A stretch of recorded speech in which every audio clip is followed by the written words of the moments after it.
On the early Wednesday morning of October 5, 1898, a handful of pillager Ojibwe warriors held off approximately 100 United States soldiers on the shores of Sugar Point. Around 11:30 a.m., the Ojibwe began firing upon the soldiers from the surrounding woods. The soldiers, many of them young recruits, dropped to the ground, although their officers managed to get them to form a skirmish line around the cabin. This event is rumored to be the last Native American uprising on United States soil. This is the Battle of Sugar Point. Two main issues lead to this confrontation. The first one is the harvesting of dead and down timber by local logging companies. Logging companies had the right to work on the Leech Lake reservation. They paid the Ojibwe for the timber they harvested, but the value was often underestimated, and payments were frequently late.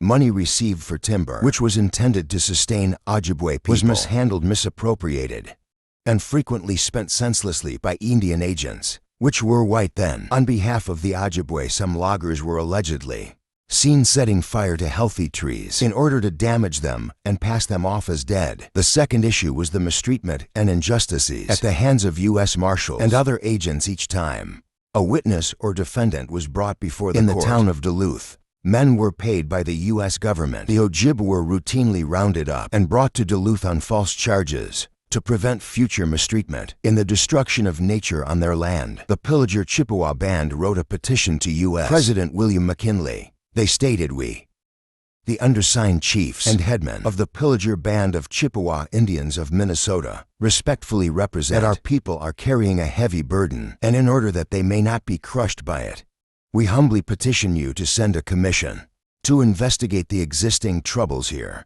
The Chippewa Indians of Minnesota have always been loyal to the United States and friendly to the whites, and they desire this friendship to be perpetual. We now have only the pine lands of our reservations for our future subsistence and support, but the manner in which we are being defrauded out of these has alarmed us. We trust that you will protect us when the truth reaches you." The letter went unacknowledged. Bugonaygeshig was an elder Ojibwe man. He was a part of the protesting natives. In April of 1898, Bugonaygeshig was arrested by a U.S. Marshal on bootlegging charges and brought to Duluth for court. Once let go due to insufficient evidence, Bugonaygeshig was left to make the 135-mile journey home on his own. He hitched rides on multiple trains, only making it so far in the journey before being repeatedly thrown off for not having a ticket, leading him to eventually walk the last 40 miles home, wearing his moccasins down to his bare feet. It was at that moment he swore he would never allow himself to be arrested ever again. However, when he and Shaban Shakong, another Ojibwe man, traveled to the nearby native village of Onagum on September 15th, they were seized by the U.S. Deputy Marshal and the U.S. Indian agent as witnesses to a bootlegging operation, and were going to be transported to Duluth.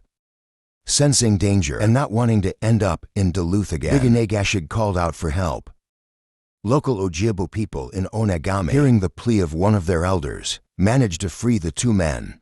Bugonaygeshig and Shaban Shakong escaped across Leech Lake to Sugar Point. A small force of 20 soldiers under Lieutenant Chauncey B. Humphreys was dispatched to Onega, where negotiations with Ojibwe representatives were held. After negotiations broke down, U.S. scouts traveled to Bear Island. Just across Sugar Point, they reported that Bugonaygeshig and his followers were refusing to surrender, so Humphreys decided to send for additional reinforcements. 77 soldiers under Brevet Major Melville Wilkinson, accompanied by General John Bacon, were sent from Fort Snelling to Walker. Others who took part in the expedition included U.S. Marshals and Deputy Marshals, Indian police officers, and several reporters. On the morning of October 5th, they boarded two small steamships in a barge.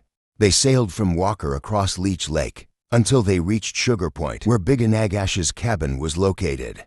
After landing, the pillagers who were involved in the escape were identified and arrested. Bugonaygeshig and Shaban Shakong could not be found, apparently having fled prior their arrival. The army searched the nearby woods for the Ojibwe, who helped with the escape. After they couldn't find anyone, they set up camp in the meantime.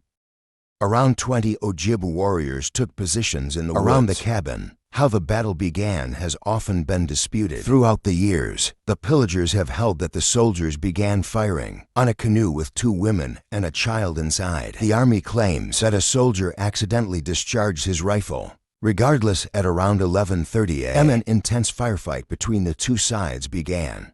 The Ojibwe opened fire from the woods, surprising the soldiers. The soldiers managed to form skirmish lines, but suffered a number of casualties, including Major Wilkinson himself, who was wounded. The army pulled the wounded behind the cabin, which provided cover.